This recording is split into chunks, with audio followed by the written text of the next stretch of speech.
Yo gengs, kalian pasti udah nggak asing lagi dong sama yang namanya 24 Hours Le Mans. Ini bukan sekadar balapan biasa, tapi bener-bener ajang yang bisa bikin jantung kita berdebar-debar terus selama 24 jam penuh. Gak percaya? Yuk kita bahas sejarah dan drama di balik balapan paling epic sepanjang masa. Ini dia 24 Hours Le Mans. Sebelum lanjut, jangan lupa buat subscribe ke channel kita ya. Dan kalau kalian mau kirim dukungan, bisa klik link yang ada di bio TikTok kita ya. Terima kasih. Jadi ceritanya gini, Le Mans ini pertama kali diadain pada tahun 1923 di kota kecil bernama Le Mans, di Prancis.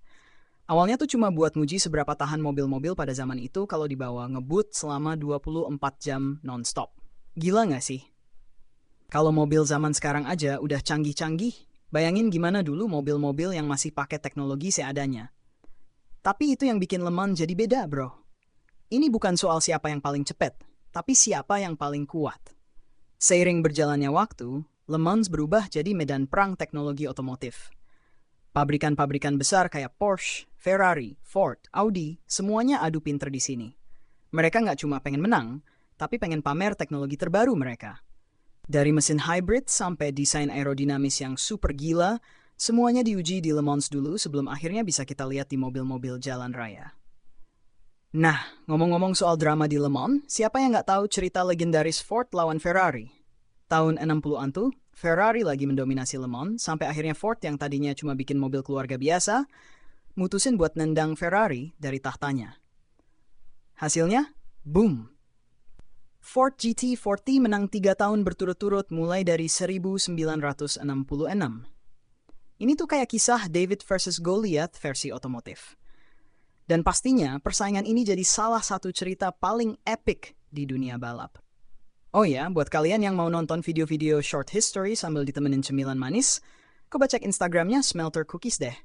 Harganya affordable, dan pilihan rasanya banyak, bisa dikirim buat Jabodetabek dan Bandung ya. Oke, kita lanjut videonya. Le Mans gak cuma soal kecepatan atau teknologi, gengs. Ini juga soal ketahanan mental. Bayangin aja pembalap harus ganti-gantian nyetir selama 24 jam tanpa jeda. Mereka harus bisa bertahan dari kantuk, cuaca yang nggak menentu, dan tekanan yang super tinggi. Apalagi kalau udah masuk malam hari, suasananya tuh bener-bener beda. Ada yang bilang, Le Mans baru beneran dimulai setelah matahari terbenam.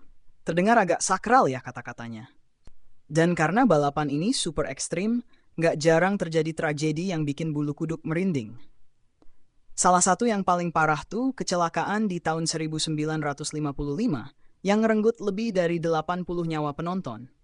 Sejak itu, aturan keselamatan di balapan mulai diperketat. Tapi tetap aja, Le Mans nggak pernah kehilangan aura menegangkannya. Buat kalian yang suka sama rekor, di Le Mans juga ada raja yang nggak tertandingi, yaitu Tom Kristensen, alias Mr. Le Mans. Dia udah menangin balapan ini sebanyak 9 kali, gengs. 9 kali. Gila banget kan? Itu artinya dia udah ngabisin waktu hampir 10 hari penuh di balik setir di bawah tekanan yang cuma bisa dirasain di Le Mans. Kalau kalian mau tahu tentang siapa itu Tom Kristensen bisa komen ya. Nanti kita bikin video terpisahnya. Oke, lanjut. Terus ada juga yang namanya strategi. Ini bukan balapan sprint, tapi endurance. Tim-tim di Le Mans harus mikir keras soal kapan harus masuk pit stop, kapan ganti ban, kapan isi bahan bakar. Semuanya harus pas. Salah strategi dikit aja udah bisa bikin mereka ketinggalan jauh. Dan salah satu kejadian yang paling dramatis terjadi waktu Le Mans 2024 saat Ferrari cuma punya sisa 10% bahan bakar di lap terakhir. Kalau kalian nonton live-nya, pasti bakal tegang banget sih. Dan buat kalian yang suka vibes festival, Le Mans ini juga bukan cuma soal balapan. Di sekitar sirkuit selalu ada ribuan orang yang camping, BQ, party, pokoknya seru abis. Ini udah jadi semacam tradisi buat para penggemar otomotif dari seluruh dunia buat kumpul di sini tiap tahun. Jadi Le Mans 24 Hours ini bukan sekadar balapan biasa. Ini adalah perpaduan antara kecepatan, teknologi, ketahanan, dan yang paling penting, jiwa kompetisi. Le Mans udah jadi bagian dari sejarah otomotif yang nggak akan pernah dilupain. Dan tiap tahunnya, kita selalu disuguhi cerita-cerita baru yang bikin kita makin cinta sama dunia balap. Jadi, buat kalian yang pengen tahu lebih banyak soal Le Mans atau sesejarah-sejarah keren lainnya, jangan lupa buat like, share, dan subscribe channel ini. Gua bakal balik lagi dengan cerita-cerita epic lainnya. Sampai jumpa di video berikutnya, gengs. Stay tuned and goodbye.